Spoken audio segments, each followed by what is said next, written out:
Halo, Assalamualaikum warahmatullahi wabarakatuh. Kita kembali lagi di mata kuliah perilaku konsumen. Kali ini pada pertemuan ke-9 kita akan membahas apa?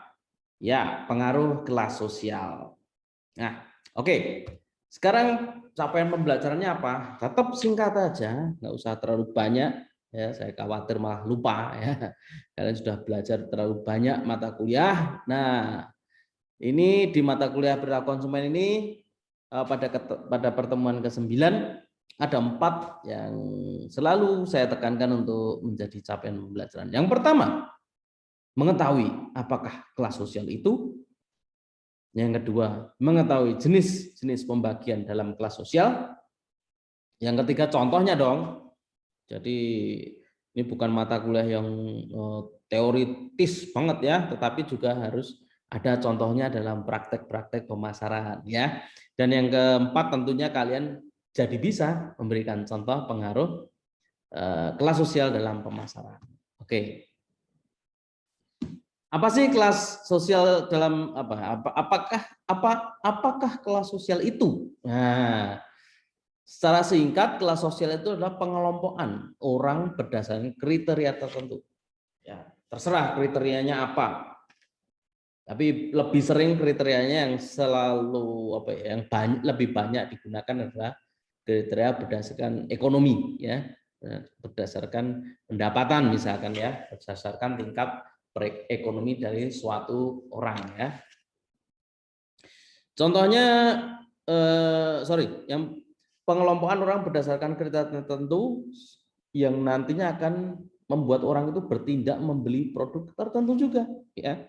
Contohnya misalkan kelas sosial itu mempengaruhi pemilihan dalam kita masuk kelas rumah sakit yang mana ya. Di rumah sakit kan ada tuh contohnya ini ya. Nah, ini kelas 3 ya.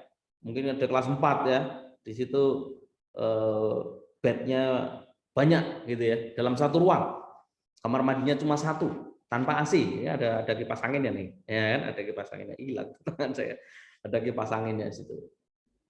Atau kelas sosial itu menjadikan kita untuk bertindak membeli produk, misalkan sini yang satunya ya, yang ini ya, kelas Presiden Suite misalkan atau VVIP.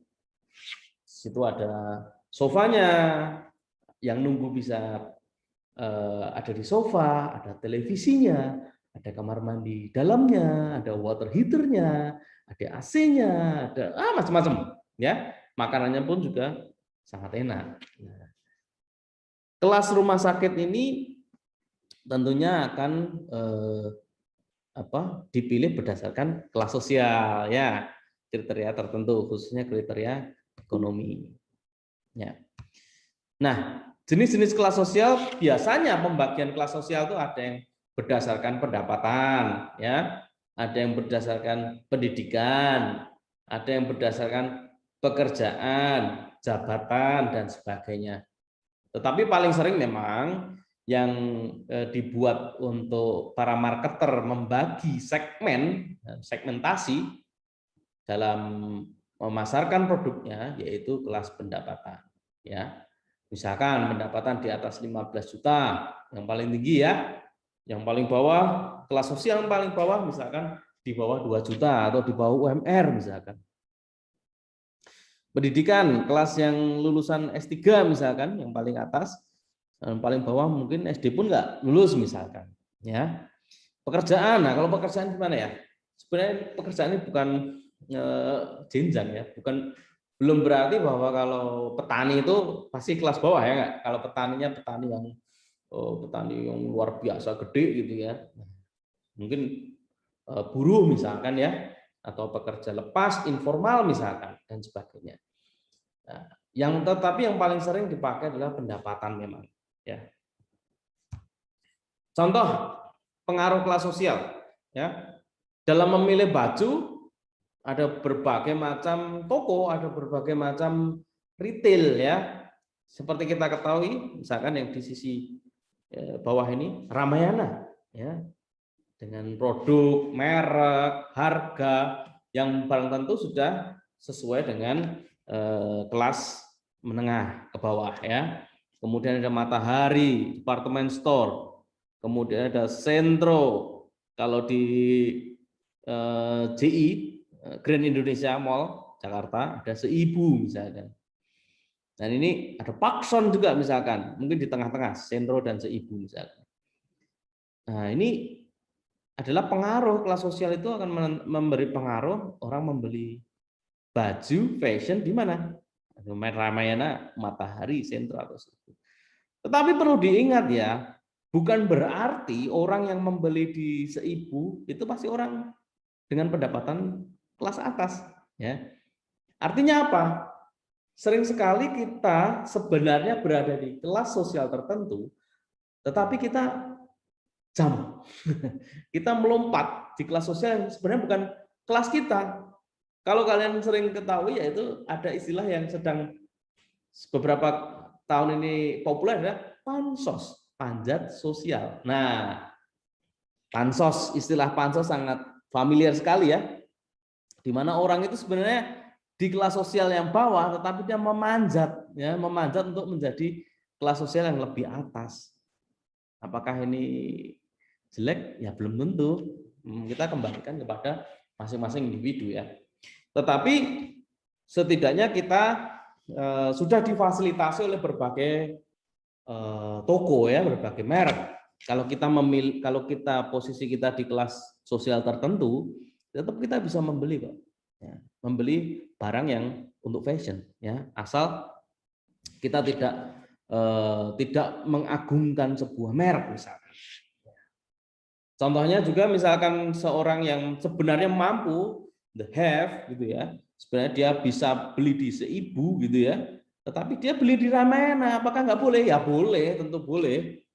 Ya, kita cari yang value for money tentunya kan, misalkan kaos, misalkan kemeja yang tentunya ya cukup buat kita pakai gitu kan.